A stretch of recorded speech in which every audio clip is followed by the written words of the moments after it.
Okay, magandang umaga po sa inyong lahat. It's 6 o'clock in the morning here in the Philippines at pag-uusapan natin itong update tungkol sa mastermind ng nangyari tungkol dito kay Governor Roel Digamo of Negros Oriental. No, so meron ng update tungkol dito at si Remulla ang in-interview, may pahayag na itong isa sa mga suspect, no, sa mga nadakip during yung pag-aambush dito sa governor ay umamin na nakipag video call siya sa mastermind, no. So para sa akin, itong kaso na ito ay malapit na itong matukoy kung sino talaga ang gumagawa nito, no. So this is development sa issue na ito. Pero hindi ibig sabihin na tayo ay maniniwala kaagad, but this is still under investigation itong mga pangyayari na ito, no. Pero ito ay ayon kay DOJ Remulla. So yan ang ipapakita nating balita ngayon. Pero bago ang lahat, bago natin itatalakay ito, help me na i-like at i-share itong video natin sa Facebook at sa YouTube para kakalat ito sa taong bayan. Okay? Sabay-sabay tayong mag-like and share. 1, 2, 3, go! Thank you very much. And also guys, itong Donmar TV sa Facebook at sa YouTube, please consider na i-subscribe at i-follow para lagi kayong updated sa mga balita na kagaya nito. Okay? Sabay-sabay tayong mag-follow and subscribe. 1, 2, 3, go! Thank you very much. At itong Caveman Coffee, ito yung coffee na recommended ko. Bili na kayo sa Shopee, it's 22% off. Hanapin nyo lang.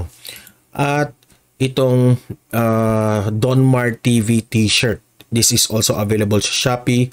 Bili na kayo bilang suporta nyo sa Donmar TV.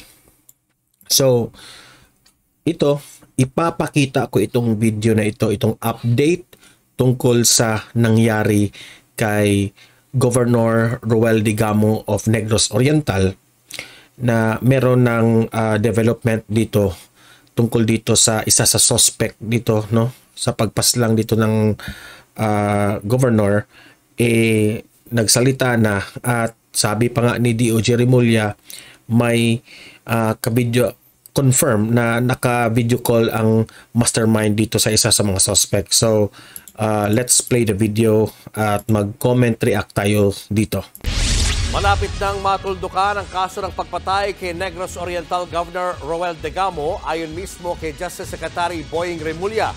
Kasunod yan ng pangungumpisal ng isa sa mga suspect na naka-video call daw nila ang mastermind. Nasa frontline ng balitang yan si Marlene Alcaide. Sir, are you willing to cooperate po dito sa investigation, sir? Sir? Wala na po ako masabi po, ma'am. Yun, ang sinabi ko lang, Na ano, sir? maghingi lang po ako ng sorry sa buong Armed Forces ng the Philippines. Yan ang... Nanghingi siya ng sorry sa Armed Forces of the Philippines, pero hindi siya humingi ng sorry sa kanilang pinaslang na si Governor Digamo, no, nakawawa. Mensahe ni Joven Javier, isang dating sundalo na sospek ngayon sa pagpatay kay Negros Oriental Governor Roel Digamo. Kasama niya isa pang sospek na dating sundalo na si Osmundo Rivero na nasa kusodiya ng... Imagine guys na ito ay mga dating sundalo, no? Grabe. Ngayon ng NBI sa Maynila. Handa raw silang makipagtulungan sa investigasyon pero may pakiusap sila. Basta po, bigyan lang ng protection ng aking pamilya. Ang dalawa pa... Ito ang always na mga sinasabi ng mga suspect, no, na sila ay makikapag cooperate ng mga investigador, no. Kung sino mang tig-investigate dito, sila ay mag-cooperate basta po-proteksyonan raw nila ang pamilya nila. Okay? Magpatulong sila dito sa gobyerno na to protect their family. Ang sa akin naman, grabe naman, no? Ngayon pa sila magsabi na proteksyonan ang kanilang pamilya. Sa ginagawa nyo yan na nag-accept kayo na being the gunman, hindi kayo nag-iisip sa inyong pamilya. Ngayon lang kayo nag-isip na nadakip na kayo. in the first place? Kung kung mahal ninyo ang pamilya ninyo, hindi na kayo nagraraket ng ganyan eh. Ang sospek na dating mga sundalo na sina Joric Labrador at Benji Rodriguez hawak ng PNP ngayon sa Camp Crame pero maaaring ilipat din sa NBI. Pawang nasampahan na reklamong murder at illegal possession of firearms ang 4 na sospek. Lahat sila gustong mapasailalim sa Witness Protection Program.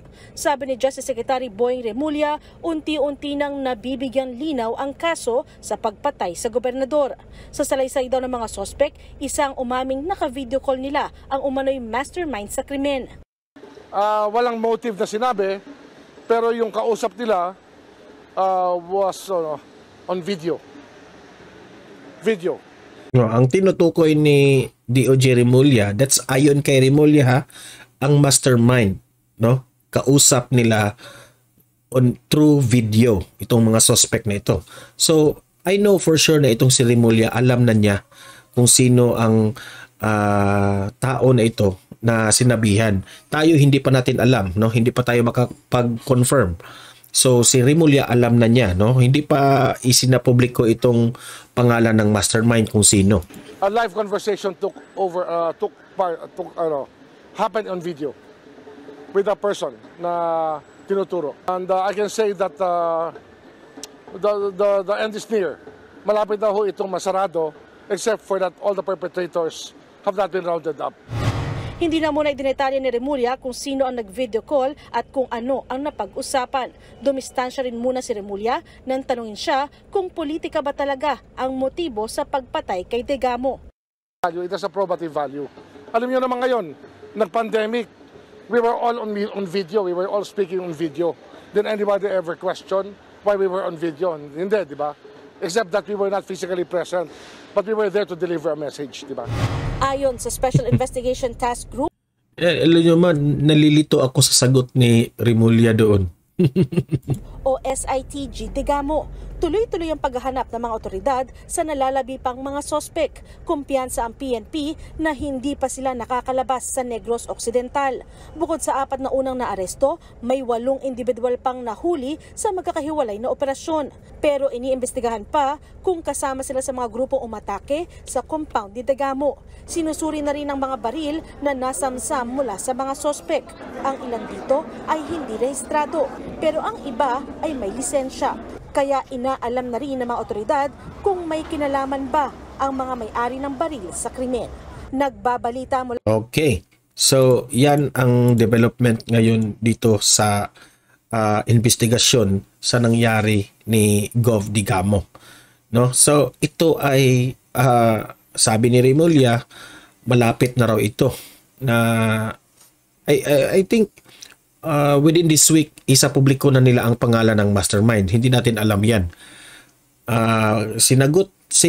Tinanong itong si Remulla na ito ba ay may kaugnayan sa politika na mga problema,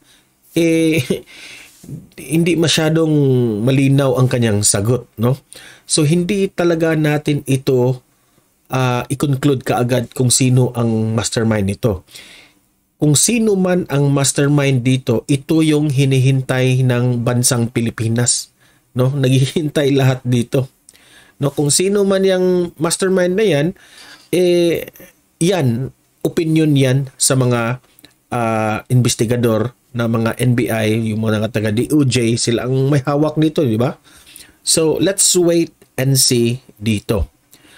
Ang comment ko lang dito is, yan nga, itong mga dinakip na suspect ngayon, na mga gun for hire, ang request nila ay proteksyonan raw ang kanilang mga pamilya.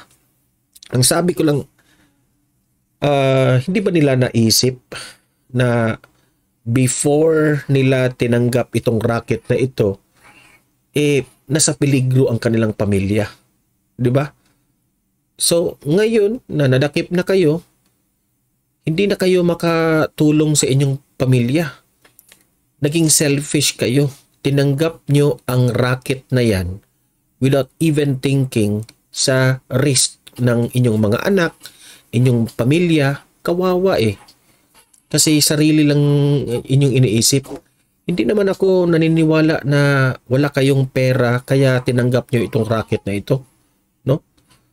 Tinanggap nyo ang racket na yan dahil sa pansariling kagustuhan ninyo. Nasisilaw kayo kasi sa pera. So yan, kawawa ang pamilya ninyo. Hindi ako naaawa sa inyo, hindi naaawa ako sa pamilya ninyo. No? So guys, help me na i-like at i-share itong video natin para kakalat ito sa taong bayan, no? At help me i-consider, i-subscribe, i-follow itong Donmar TV para lagi kayong updated sa mga balita, mga issues na kagaya nito, okay? So, guys, mag-comment, react kayo, ano ang masasabi nyo tungkol dito, kung ano ang suggestion nyo, ano ang analysis nyo dito. Alam ko, meron kayo kanya-kanyang analysis dyan, i-comment, i-react, at babasahin natin yan lahat. Okay? So hanggang dito lang itong video na ito. Have a great day and God bless sa inyong lahat.